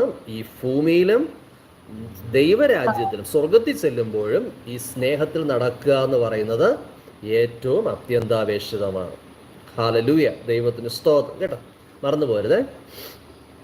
ബൈബിളിൽ 1 യോഹന്നാന്റെ ലേഖനം 4-ാം അധ്യായം അതിൻ്റെ 8-ാം വാക്യം വായിക്കുമ്പോൾ അത് വായിച്ചു നോക്കി. 1 യോഹന്നാന്റെ ലേഖനം 4-ാം അധ്യായം അതിൻ്റെ 8-ാമത്തെ വാക്യം. 1 യോഹന്നാൻ 4:8. സ്നേഹിക്കാത്തവൻ ദൈവത്തെ അറിഞ്ഞിട്ടില്ല, ദൈവം സ്നേഹം തന്നെ. സ്നേഹിക്കാത്തവൻ ദൈവത്തെ അറിഞ്ഞിട്ടില്ല. ദൈവം എന്താണ്? ദൈവം സ്നേഹം തന്നെ എന്ന് പറഞ്ഞു കഴിഞ്ഞാൽ കർത്താവിനെ നമ്മൾ എത്രത്തോളം അറിയും തോറും നമ്മുടെ ഉള്ളത്തിൽ എന്ത് വന്നുകൊണ്ടിരിക്കും? ക്രിസ്തുവിൻ്റെ സ്നേഹം നമ്മളിൽ നിറഞ്ഞുകൊണ്ടേയിരിക്കും. ഹല്ലേലൂയ. അപ്പം അവിടെ എന്ത് വരത്തില്ല? പകയ്ക്കോ വിദ്വേഷത്തിനോ പിണക്കമോ ഒന്നും എന്ത് ചെയ്യത്തില്ല. അവിടെ ഹൃദയത്തിൽ കടക്കാൻ അവിടെ സ്ഥാനമില്ല, അല്ലേ? മനസ്സിലാണ്? പകയ്ക്കും പിണക്കത്തിനും അസൂയയ്ക്കും ഭിന്നതയ്ക്ക് ഇടർച്ചയ്ക്ക് അതൊന്നും അവിടെ എന്തില്ല? സ്ഥാനമില്ല. ഹല്ലേലൂയ. മറന്നു പോരുതേ. അപ്പോൾ ദൈവത്തെ അറിയുന്നു എന്ന് പറയുന്നവൻ എന്ത് ചെയ്യുക? സ്നേഹത്തിൽ നടക്കുക. അപ്പോൾ ദൈവത്തെ അറിയാത്തവൻ എന്ത് ചെയ്യത്തില്ല? സ്നേഹത്തിൽ നടക്കുക സാധ്യമല്ല. കാരണം ദൈവം സ്നേഹം തന്നെ. അപ്പോൾ ദൈവത്തിൻ്റെ സ്നേഹത്തെ അറിയും തോറും നിങ്ങളുടെ കർത്താവിനെ നിങ്ങൾ അടുത്തറിയും തോറും നിങ്ങളുടെ ഉള്ളിൽ എന്ത് നിറഞ്ഞുകൊണ്ടിരിക്കും? ഈ ദൈവസ്നേഹത്തിൽ നടക്കാനുള്ള കൃപ നിങ്ങളിൽ വർദ്ധിച്ചു വന്നുകൊണ്ടേ ഇരിക്കും. ഹല്ലേലൂയ. അപ്പോൾ ഇനി അടുത്ത് ദൈവസ്നേഹത്തിൽ നടക്കുന്നതിനെ കുറിച്ച് നമ്മൾ ചിന്തിക്കുമ്പോൾ നമ്മൾ ആദ്യം മനസ്സിലാക്കേണ്ടത് യേശു കർത്താവിൽ നിന്നാണ് നമ്മൾ ആദ്യം ആ സ്നേഹം പ്രാപിക്കുന്നത്, അല്ലേ? നമ്മളിലേക്ക് ഒഴുകുന്നത് യേശു കർത്താവിൽ നിന്നാണ്. അപ്പം ഈ യേശു കർത്താവിൽ നമ്മൾ സ്നേഹം പ്രാപിച്ചപ്പോൾ നമ്മൾ പഠിച്ച ചില കാര്യങ്ങളുണ്ട്, നമ്മൾ മനസ്സിലാക്കിയ ചില കാര്യങ്ങളുണ്ട്. അതൊക്കെ എന്തെന്നറിയോ? അത് ബൈബിളിലുണ്ട്. ആ സ്നേഹത്തിൻ്റെ നിർവചനങ്ങളിൽ ബൈബിൾ ഭാഗങ്ങളിലുണ്ട്. 1 യോഹന്നാന്റെ ലേഖനം 4-ാം അധ്യായം 10-11 വാക്യം വായിക്കുമ്പോൾ 1 യോഹന്നാന്റെ ലേഖനം 4-ാം അധ്യായം അതിന്റെ 10-11 വാക്യം വായിക്കും. ഒന്ന് വായിച്ചു നോക്കിയേ. 1 യോഹന്നാൻ 4. നാം ദൈവത്തെ സ്നേഹിച്ചതല്ല, നാം ദൈവത്തെ അവൻ നമ്മെ സ്നേഹിച്ചു, തന്റെ പുത്രനെ നമ്മുടെ പാപങ്ങൾക്ക് പ്രായശ്ചിത്തമാകുവാൻ അയച്ചത് തന്നെ സാക്ഷാൽ സ്നേഹമാകുന്നു. ശരി, അവിടെ പറഞ്ഞിരിക്കുന്ന ഒരു കാര്യം എന്ന് പറഞ്ഞു കഴിഞ്ഞാൽ, ഒന്ന്, നമ്മൾ ആ ദൈവസ്നേഹത്തെ കുറിച്ച്, എന്നോട് കർത്താവ് കാണിച്ച സ്നേഹത്തെ കുറിച്ച് നമ്മൾ അവരവർ ചിന്തിച്ചു നോക്കുമ്പോൾ മനസ്സിലാക്കുന്ന ഒരു കാര്യം എന്ന് പറഞ്ഞാൽ, ഞാൻ അങ്ങോട്ട് കർത്താവിനെ ആദ്യം സ്നേഹിച്ചതല്ല, നമ്മൾ കർത്താവിനെ അങ്ങോട്ട് സ്നേഹിച്ചവരല്ല. പ്രത്യുത കർത്താവ് നമ്മെ സ്നേഹിച്ചതാണ്. ആദ്യം കർത്താവ് നമ്മെ സ്നേഹിച്ചു. അത് മാത്രമല്ല, നമ്മെ ദൈവത്തിൽ നിന്ന് അകറ്റിയിരുന്ന പാപത്തിൽ നിന്ന് നമ്മളെ വിടുവിക്കേണ്ടതിന് പാപത്തിന് പ്രായശ്ചിത്തമായി തൻ്റെ പുത്രനെ ലോകത്തിലേക്ക് അയച്ചത് തന്നെ സാക്ഷാൽ സ്നേഹത്തെ നമുക്ക് കാണിച്ചു തരികയായിരുന്നു. എന്ന് വെച്ചാൽ, ഒരു യോഗ്യതയുമില്ലാത്തവർക്കു വേണ്ടി, ഒരു ബന്ധവുമില്ലാത്തവർക്കു വേണ്ടി തൻ്റെ ജീവനെ എന്ത് ചെയ്യുക, മറുവിലയായി നൽകിയത് തന്നെ എന്താണ്? ഈ സാക്ഷാൽ സ്നേഹത്തെ വർണ്ണിക്കുന്നു എന്ന് വേദപുസ്തകത്തിൽ നമുക്ക് വ്യക്തതയോടെ എന്ത് ചെയ്യുകയാണ്, മനസ്സിലാക്കി തരികയാണ് കേട്ടോ. ഹല്ലേലൂയ, ദൈവത്തിന് സ്തോത്രം. അപ്പോൾ കർത്താവ് നമ്മെ സ്നേഹിച്ചു. ഒരു മിനിറ്റ്. ഹല്ലേലൂയ. നാം കർത്താവിനെ സ്നേഹിച്ചതല്ല, കർത്താവ് നമ്മെ സ്നേഹിച്ചതാണ് ആദ്യം. പിന്നെ അത് മാത്രമല്ല, നമ്മെ രക്ഷിക്കേണ്ടതിന് തൻ്റെ പുത്രനെ മറുവിലയായി തന്നത് തന്നെ ആ ദൈവസ്നേഹത്തെ നമുക്ക് വെളിപ്പെടുത്തി തന്നിരിക്കുകയാണ്. അതുകൊണ്ട് ബൈബിൾ എടുത്ത താഴെ വാക്യം വായിച്ച് അതിനോട് ചേർന്നുള്ള വാക്യം, സാക്ഷാൽ സ്നേഹമാകുന്നു. അടുത്ത്, പ്രിയമുള്ളവരെ, ദൈവം നമ്മെ ഇങ്ങനെ സ്നേഹിച്ചു എങ്കിൽ നാമും അന്യോന്യം സ്നേഹിക്കേണ്ടതാകുന്നു. ദൈവം നമ്മെ ഇങ്ങനെ സ്നേഹിച്ചുവെങ്കിൽ നാമും അന്യോന്യം ദൈവസ്നേഹത്തിൽ എന്ത് ചെയ്യേണ്ടതാകുന്നു, സ്നേഹിക്കേണ്ടതാകുന്നു. ഹല്ലേലൂയ, ദൈവത്തിന് സ്തോത്രം. അപ്പൊ മറന്നു പോരുത്. അപ്പോൾ യേശു കർത്താവിന്റെ സ്നേഹം പ്രാപിച്ചവരാണ് നമ്മൾ ഓരോരുത്തരും. നമ്മൾ നിശ്ചയമായി എന്ത് ചെയ്തേ മതിയാകൂ, ദൈവസ്നേഹത്തിൽ നടന്നേ മതിയാകൂ. ഇനി നമുക്ക് സ്നേഹത്തിന്റെ നിർവചനം ഒന്ന് നോക്കാം. അതിനുശേഷം നമുക്ക് ഇതിൽ കുറച്ചുകൂടെ നമുക്ക് ചിന്തിക്കാൻ സമയമുണ്ടെങ്കിൽ നമുക്ക് ചിന്തിക്കാം. വേഗത്തിലൊന്ന് നോക്കിക്കോ. 1 കൊരിന്ത്യർ ലേഖനം 13-ാം അധ്യായത്തിലോട്ട് വന്നേ. എനിക്ക് തോന്നുന്നു ഈ 1 കൊരിന്ത്യർ 13-ാം അധ്യായത്തിന്റെ ആ വാക്യങ്ങള്, സ്നേഹത്തിന്റെ നിർവചനം എന്ന് പറയുന്ന വാക്യങ്ങള് പലപ്പോഴും ഈ വിവാഹ ശുശ്രൂഷകളിലൊക്കെയാണ് എന്ത് ചെയ്യുന്നത്, വായിച്ച് കേൾക്കുന്നത് അല്ലേ. ചിലരൊക്കെ വായിച്ച് കേൾക്കുന്നത് അപ്പോഴാണ്. പക്ഷേ എല്ലാ ദിവസവും വായിക്കേണ്ടതാണ്. കഴിയുമെങ്കിൽ ഈ സ്നേഹത്തിൻ്റെ നിർവചനം നമ്മൾ എല്ലാ ദിവസവും വായിച്ചാൽ നല്ലതാണ്. കാരണം അത് നമുക്ക് അത്യാവശ്യമാണ്. നമ്മൾ താഴോട്ടൊക്കെ ചിന്തിക്കുമ്പോൾ അതിനെക്കുറിച്ച് വിശദമായി നമ്മൾ ചിന്തിക്കുന്നുണ്ട് കേട്ടോ. ശരി, 13-ന്റെ 1 മുതലൊന്ന് വായിച്ചു നോക്കിയേ. 13-ന്റെ 1 മുതൽ. ഞാൻ മനുഷ്യരുടെയും ദൂതന്മാരുടെയും ഭാഷകളിൽ സംസാരിച്ചാലും എനിക്ക് സ്നേഹമില്ല എങ്കിൽ ഞാൻ മുഴങ്ങുന്ന ചെമ്പോ ചിലമ്പുന്ന കൈത്താളമോ അത്രേ. എനിക്ക് പ്രവചനവരം ഉണ്ടായിട്ട് സകല മർമ്മങ്ങളും സകല ജ്ഞാനവും ഗ്രഹിച്ചാലും മലകളെ നീക്കുവാൻ തക്ക വിശ്വാസമുണ്ടായാലും സ്നേഹമില്ല എങ്കിൽ ഞാൻ ഏതുമില്ല. എനിക്കുള്ളതെല്ലാം അന്നദാനം ചെയ്താലും എന്റെ ശരീരം ചുടുവാൻ ഏൽപ്പിച്ചാലും സ്നേഹമില്ല എങ്കിൽ എനിക്ക് ഒരു പ്രയോജനവുമില്ല. സ്നേഹം ദീർഘമായി ക്ഷമിക്കുകയും ദയ കാണിക്കുകയും ചെയ്യുന്നു. സ്നേഹം സ്പർദ്ധിക്കുന്നില്ല, സ്നേഹം നിഗളിക്കുന്നില്ല, ചീർക്കുന്നില്ല, അയോഗ്യമായി നടക്കുന്നില്ല, സ്വാർത്ഥം അന്വേഷിക്കുന്നില്ല, ദേഷ്യപ്പെടുന്നില്ല, ദോഷം കണക്കിടുന്നില്ല, അനീതിയിൽ സന്തോഷിക്കാതെ സത്യത്തിൽ സന്തോഷിക്കുന്നു, എല്ലാം പൊറുക്കുന്നു, എല്ലാം വിശ്വസിക്കുന്നു, എല്ലാം പ്രത്യാശിക്കുന്നു, എല്ലാം സഹിക്കുന്നു. സ്നേഹം ഒരു നാളും ഉതിർന്നു പോകയില്ല. സ്നേഹം ഒരു നാളും എന്ത് ചെയ്യത്തില്ല, ഉതിർന്നു പോകയില്ല കേട്ടോ. അപ്പൊ ഇതിൽ മനസ്സിലാക്കുന്ന ഒരു കാര്യം, സ്നേഹത്തിന്റെ നിർവചനമാണ് നിങ്ങൾ ഇവിടെ വായിക്കുന്നത്. ഇപ്പൊ ഇത് വായിക്കുന്ന സമയത്ത് തന്നെ നമ്മളിൽ നമ്മളിൽ പകരപ്പെടുന്ന, അല്ലെങ്കിൽ ദൈവത്തിൽ നമ്മൾ പ്രാപിക്കുന്ന ആ സ്നേഹത്തിൽ ഞാൻ നടക്കുന്നുണ്ടോ എന്ന ഒരു ചിന്ത നമ്മുടെ ഹൃദയത്തിൽ വരും. ഹല്ലേലൂയ. ചില സമയങ്ങളിൽ നമ്മളിൽ നല്ല വിശ്വാസത്തിന്റെ ഒരു അന്തരീക്ഷം ഉണ്ടാകുന്ന സമയത്ത്, വിശ്വാസത്തെ എടുത്ത് ഉപയോഗിക്കാനുള്ള നിങ്ങൾ ദൈവത്തിന്റെ കൃപയൊക്കെ പ്രാപിച്ച് വിശ്വാസത്തിന്റെ വരവൊക്കെ നമ്മൾ ഉപയോഗിക്കുന്ന സമയത്ത് നമുക്ക് തോന്നുന്നു, എന്തുവാണ്, മലകളെ നീക്കാൻ തക്കവണ്ണമുള്ള വിശ്വാസം എന്നിൽ പ്രവർത്തിക്കുന്നു എന്ന് അവരവർക്ക് ബോധ്യമുണ്ടാകും. ദൈവം നിങ്ങളെ ബലപ്പെടുത്തുന്നത് അറിയാൻ പറ്റും. ദൈവാത്മാവിൽ ദൈവം നിങ്ങളുടെ ഉള്ളത്തെ ശക്തീകരിക്കും, ക്രിസ്തുവിൽ ബലപ്പെടുത്തുകയാണ്. വിശ്വാസത്തിന്റെ വരവൊക്കെ ഉപയോഗിച്ച് ഏത് മലയും ഏത് പ്രതികൂലത്തെയും എനിക്ക് ശാസിക്കാൻ പറ്റുമെന്നൊക്കെ നമുക്ക് ബോധ്യം ഉണ്ടാകുമ്പോൾ വേണമെങ്കിൽ എന്ത് ചെയ്യാം, മാനുഷികമായി ഈ അധികാരം എന്ത് ചെയ്യുക, നമ്മൾ മറ്റുള്ളവരെ മുറിപ്പെടുത്തുന്നതിന് വേണ്ടിയും ചിലർ ഉപയോഗിക്കാം. മനസ്സിലാവുന്നുണ്ടോ? ഞാൻ പണ്ട് ഒരിക്കലൊരു ബൈബിൾ സ്കൂളിൽ വാർഡനായി വർക്ക് ചെയ്യുന്ന സമയത്ത്, അത് പറയേണ്ട ആവശ്യമില്ല, പക്ഷേ എങ്കിൽ ഞാൻ ജസ്റ്റ് ഒന്ന് മനസ്സിലാക്കാൻ വേണ്ടി പറഞ്ഞു തരികയാണ്. അവിടെ നിൽക്കുന്ന സമയത്ത് എനിക്ക് ആ സമയങ്ങളിൽ അവിടെ വാർഡനായിട്ട് വർക്ക് ചെയ്യുമ്പോൾ ദൈവത്തിൻ്റെ ആത്മാവ് സ്റ്റുഡൻസിൻ്റെ ചില വിഷയങ്ങൾ അവർക്ക് ഇന്നത് പറഞ്ഞാൽ അവർക്ക് നല്ലതാണ്, അവർക്ക് ഇന്ന രീതിയിൽ ഇന്ന വിഷയങ്ങൾ അവരുടെ ജീവിതത്തിലുണ്ട്, അതുകൊണ്ട് ഇത് പറഞ്ഞു കൊടുത്തു കഴിഞ്ഞാൽ അവരുടെ ജീവിതത്തിനെ നേർവഴി കൊണ്ടുവരാൻ പറ്റുമെന്നൊക്കെ ഉള്ളിൽ ദൈവാത്മാവ് കാണിച്ചു തരാറുണ്ടായിരുന്നു. അപ്പം ഞാൻ എന്ത് ചെയ്യാറുണ്ട്, രാവിലെ അസംബ്ലി സമയത്ത് അവരോട് എന്ത് ചെയ്യുമായിരുന്നു, ദൈവത്തിൻ്റെ വചനം പറഞ്ഞതിന് ശേഷം ഇന്ന വിഷയങ്ങൾ നിങ്ങളുടെ ഇടയിലുണ്ട്, അപ്പോൾ ആ വിഷയങ്ങൾക്ക് ദൈവം വിടുതൽ നൽകാൻ ആഗ്രഹിക്കുന്നു എന്നൊക്കെ പറഞ്ഞ് ദൈവത്തിൻ്റെ ആലോചനകൾ പറയുമായിരുന്നു.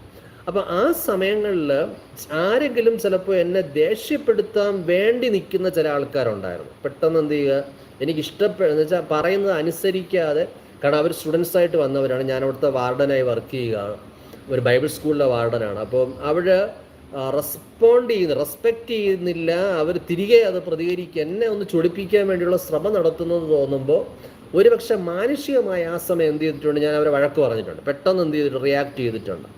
പക്ഷേ റിയാക്ട് ചെയ്തതിന് ശേഷം ഞാൻ പെട്ടെന്ന് തിരിച്ച് നടക്കുമ്പോൾ എൻ്റെ ഹൃദയത്തിൽ ഞാൻ ചിന്തിച്ചിട്ടുണ്ട്, ദൈവമേ, ഞാൻ ആ ദൈവസ്നേഹത്തിലാണോ അവിടെ ഇടപെട്ടെ, അതോ എൻ്റെ ദൈവത്തിൽ നിന്ന് പകർന്ന അധികാരത്തെ ഞാൻ എന്തുവാണ് ദുരുപയോഗം ചെയ്യുകയായിരുന്നു. എന്നുവെച്ചാൽ എനിക്ക് എൻ്റെ മേൽ ദൈവം കൃപ പകരുന്നത് എനിക്കറിയാം, പക്ഷെ ആ കൃപ ഞാൻ ഉപയോഗിച്ചത് മറ്റൊരാളെ എൻ്റെ വാക്കുകൊണ്ട് എന്നുവെച്ചാൽ മാനുഷികമായി നിർത്താനുള്ള ശ്രമമാണോ നടത്തിയെന്ന് ഞാൻ ചിന്തിച്ചു പോയിട്ടുണ്ട്.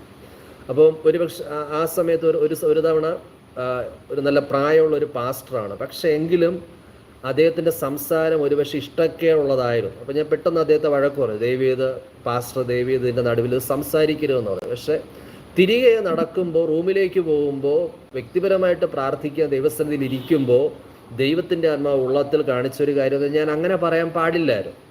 ഞാൻ പിന്നെ അദ്ദേഹത്തിൻ്റെ അടുക്കൽ പോയി അദ്ദേഹത്തോട് ക്ഷമ ചോദിച്ചു, ദൈവം എന്നോട് ക്ഷമിക്കണം, ഞാൻ അപ്പോൾ പറഞ്ഞത് ഇഷ്ടക്കേട്, ഞാൻ അപ്പോൾ പ്രതികരിച്ചു പോയി, ഞാൻ പറയുന്ന ട്യൂൺ ശരിയായി പോയില്ല, പക്ഷേ ക്ഷമ ചോദിക്കുകയാണെന്ന് പറയാനുമിടയായി. അപ്പോൾ ഇതുപോലെ നമ്മൾ പലപ്പോഴും നമ്മളിപ്പോൾ ഇവിടെ വായിച്ച വാക്യം എന്താ പറഞ്ഞിരിക്കുന്നത്, നമ്മൾ അന്യഭാഷകളിലൊക്കെ സംസാരിക്കുമ്പോൾ, ആത്മാവിലൊക്കെ പ്രാർത്ഥിച്ച് കയറി വരാൻ നിങ്ങളെ കൊണ്ട് പറ്റുമെന്ന് നിങ്ങൾക്ക് തോന്നുമ്പോൾ ഒരുപക്ഷെ മാനുഷികമായിട്ട് എന്ത് ചെയ്യാം, മാനുഷികമായ രീതിയിൽ ഒരുപക്ഷെ എന്ത് തോന്നാം, പ്രതികരണ മനോഭാവം തോന്നാം. തിരികെ പറഞ്ഞാൽ കൊള്ളാം, കുഴപ്പമില്ല, 2 വാക്ക് പറയാം, കർത്താവ് എൻ്റെ കൂടെ ഉണ്ട് എന്നുള്ള ചിന്തകൾ തോന്നാം. മനസ്സിലാവുന്നുണ്ടോ?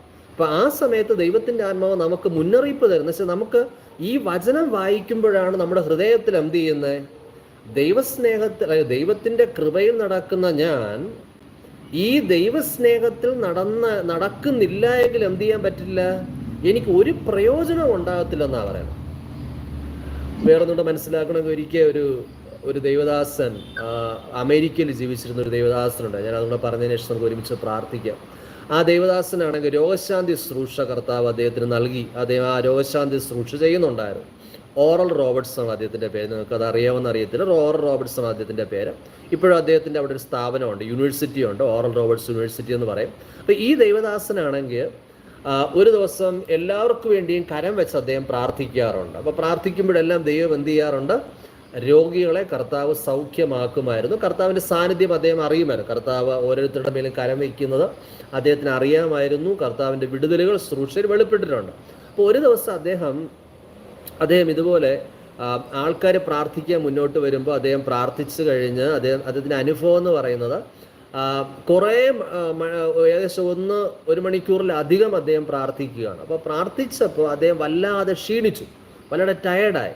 അപ്പോൾ ക്ഷീണിച്ച സമയത്ത് അദ്ദേഹം തിരികെ അദ്ദേഹത്തിൻ്റെ കാറിലേക്ക് നടക്കാൻ, അദ്ദേഹം അന്നത്തെ മീറ്റിംഗ് ക്ലോസ് ചെയ്തു.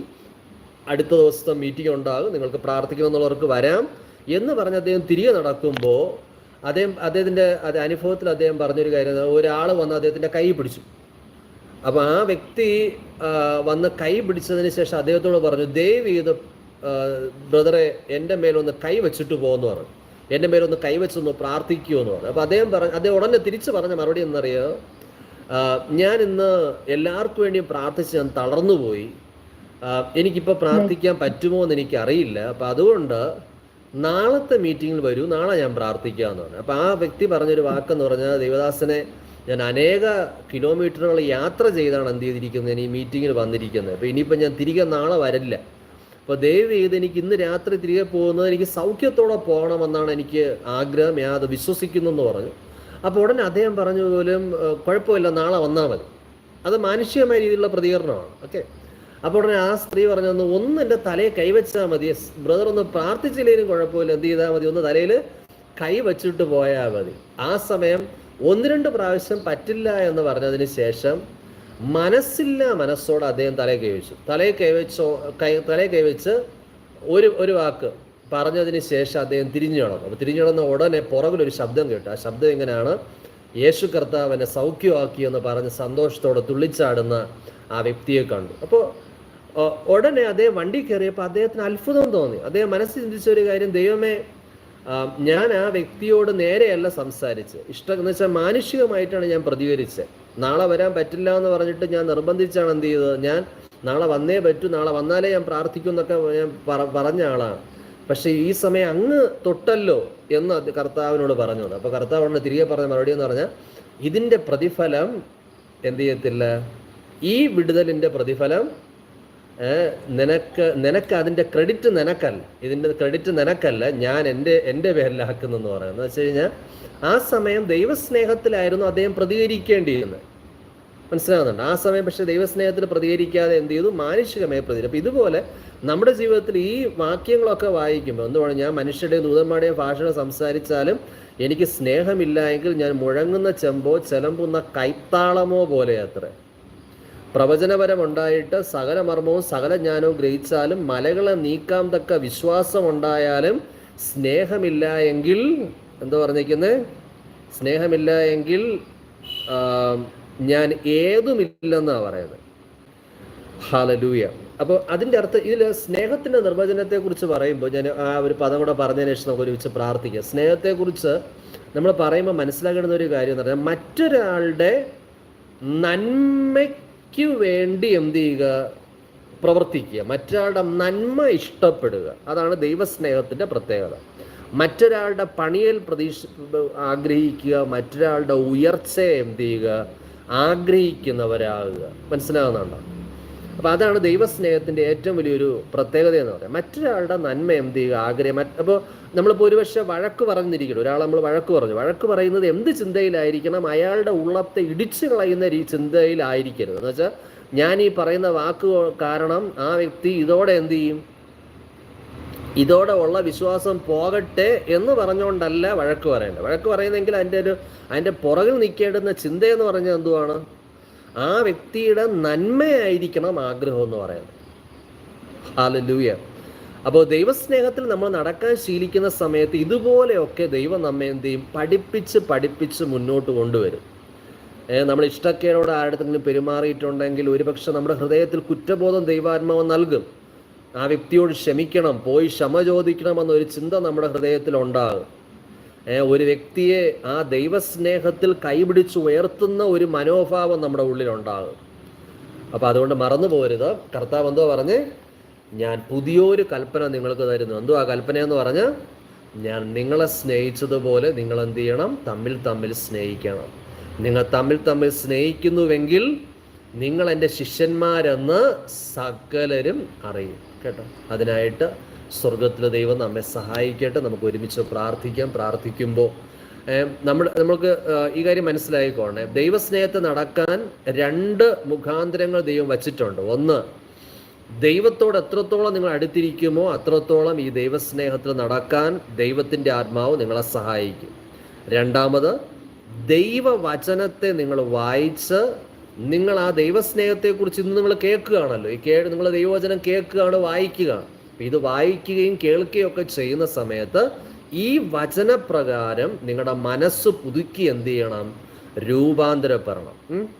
എൻ്റെ അപ്പനപ്പൂപ്പന്മാർ മുതലേ പകരത്തിന് പകരം ചെയ്തുള്ള ശീലമാണ് എന്നൊക്കെ നിങ്ങളുടെ ചിന്തയിൽ കുഴഞ്ഞു കിടക്കുകയാണെങ്കിൽ, അങ്ങനെയൊക്കെ ഉള്ള കുഴഞ്ഞ ചിന്താഗതിക്കാരാണ് നിങ്ങൾ ഒരുപക്ഷെ എങ്കിൽ ഈ നിമിഷം നിങ്ങൾ എന്ത് ചെയ്തേ പറ്റൂ, ആ അപ്പനപ്പൂപ്പന്മാർ നടന്നതുപോലെ അല്ല ഞാൻ നടക്കേണ്ടത്. ഞാൻ ഒരു ദൈവ പൈതലാണ്, ഞാൻ വീണ്ടും ജനനം പ്രാപിച്ച വ്യക്തിയാണ്, ഞാൻ ദൈവസ്നേഹത്തിൽ ക്ഷമിക്കാനും പൊറുക്കാനും ദൈവസ്നേഹത്തിൽ നടക്കാനും ഞാൻ തയ്യാറാകുമെന്ന് അവരവർ എന്ത് ചെയ്യേണ്ടതാണ്? തീരുമാനിക്കേണ്ടതാണ് കേട്ടോ. ആ സമയത്ത് ദൈവത്തിൻ്റെ, ഞാൻ പറഞ്ഞതുപോലെ നിങ്ങളുടെ പ്രാർത്ഥനകൾക്ക് ഫലമുണ്ടാകും. നിങ്ങൾ ഏതെങ്കിലും പ്രാർത്ഥന നിങ്ങൾ വിശ്വാസത്തോടെ പ്രാർത്ഥിച്ചിട്ട് ഇന്നും നിങ്ങൾക്ക് അതിൻ്റെ മറുപടി കിട്ടാതെ നിങ്ങൾ ഞെരുങ്ങുകയാണെങ്കിൽ ഈ സമയം നിങ്ങളൊന്ന് ചിന്തിച്ച് നോക്കേണ്ടത്, ദൈവമേ, ഞാൻ ദൈവസ്നേഹത്തിൽ നടക്കാത്ത എന്തെങ്കിലും തെറ്റ് എൻ്റെ ജീവിതത്തിലുണ്ടോ? ഉണ്ടെങ്കിൽ എന്നോട് എന്ത് ചെയ്യണമേ? ക്ഷമിക്കണമേ. ദൈവാത്മാവ് നിങ്ങൾ കാണിക്കുന്ന ഏതെങ്കിലും മണ്ഡലങ്ങളുണ്ടെങ്കിൽ നിങ്ങൾ കർത്താവിനോട് എന്ത് ചെയ്യുക? ക്ഷമ ചോദിക്കുക. ക്ഷമ ചോദിച്ചു കഴിയുമ്പോഴേക്കും നിങ്ങളുടെ പ്രാർത്ഥനാ വിഷയത്തിൻ്റെ നടുവിൽ എന്തുണ്ടാകും? വിടുതലുകൾ ഉണ്ടാകും. ഹല്ലേലൂയ. ശരി, നമുക്ക് ഒരുമിച്ച് പ്രാർത്ഥിക്കാം. ഇന്നത്തെ ബൈബിൾ ക്ലാസ് നിങ്ങൾക്ക് അനുഗ്രഹമായെന്ന് ഞാൻ വിശ്വസിക്കുന്നു. ഈ ക്ലാസ് നമ്മളൊന്ന് ആരംഭിച്ചതേ ഉള്ളൂ. അതുകൊണ്ട് അടുത്ത ക്ലാസ്സിൽ മറക്കാതെ പങ്കെടുക്കുക. അടുത്ത ലെവലിൽ നിങ്ങൾക്ക് പടിപടിയായി ദൈവവചനത്തിൽ നിങ്ങൾ പണിയപ്പെടട്ടെ. അതേസമയം പരിശുദ്ധാത്മാവ് നിങ്ങളെ എന്ത് ചെയ്യട്ടെ? തൻ്റെ വചനത്തിലൂടെ നമ്മുടെ ഓരോരുത്തരുടെ ഉള്ളത്തെ പണിത് ദൈവത്തിൻ്റെ കൃപ അധികമായി പ്രാപിപ്പാനും ദൈവകൃപയെ നടക്കാനും ദൈവം നമ്മെ സഹായിക്കട്ടെ. നമുക്ക് ഒരുമിച്ച് ഒരു വാക്ക് പ്രാർത്ഥിക്കാം. ഒരുമിച്ച് എല്ലാവരും ഒന്ന് കടച്ച് ഒരു വാക്ക് പ്രാർത്ഥിച്ച്. ഹല്ലേലൂയ. നന്ദി കർത്താവേ, ഞങ്ങളെ സ്നേഹിക്കുന്ന ദൈവമേ, സ്വർഗീയ നല്ല കർത്താവേ, അനുഗ്രഹിക്കപ്പെട്ട ഈ നല്ല സമയത്തിനായി നന്ദി അപ്പ. ഞങ്ങളിന്ന് വചനത്തിൽ കേട്ടതുപോലെ കർത്താവേ, അങ്ങ് ഞങ്ങളെ സ്നേഹിച്ചു എന്നും ആ സ്നേഹത്തിൽ ഞങ്ങളെ വഴി നടത്തുന്നു എന്ന ആ സത്യം ഞങ്ങൾക്ക് പറഞ്ഞു തരികയും കർത്താവെ, ആ കർത്താവ് നമ്മെ സ്നേഹിച്ചു എന്ന ആ സത്യം തിരിച്ചറിഞ്ഞുകൊണ്ട് ക്രിസ്തുവിൻ്റെ സ്നേഹത്തിൽ നിറയപ്പെട്ടവരായി ദൈവസ്നേഹത്തിൽ നടക്കാൻ പഠിക്കുവീൻ എന്ന് അങ്ങ് പറഞ്ഞ ആ കൽപ്പനയുടെ മുൻപാകെ ഞങ്ങളെ തന്നെ ഈ സമയം സമർപ്പിച്ച് പ്രാർത്ഥിക്കുകയാണ്. കഴിഞ്ഞ നാളുകളിൽ കർത്താവ് ദൈവസ്നേഹത്തിൽ നടക്കാതെ മാനുഷികമായ ചിന്തകളാലോ പ്രവൃത്തികളാലോ ഞങ്ങൾ കർത്താവ് ദൈവസ്നേഹത്തിൽ അല്ലാത്ത പെരുമാറ്റം ഏതെങ്കിലും ജീവിതത്തിൻ്റെ മേഖലയിൽ ഉണ്ടായിട്ടുണ്ടെങ്കിൽ കർത്താവെ ഞങ്ങളോട് ക്ഷമിക്കേണ്ടതിനായി പ്രാർത്ഥിക്കുന്നു.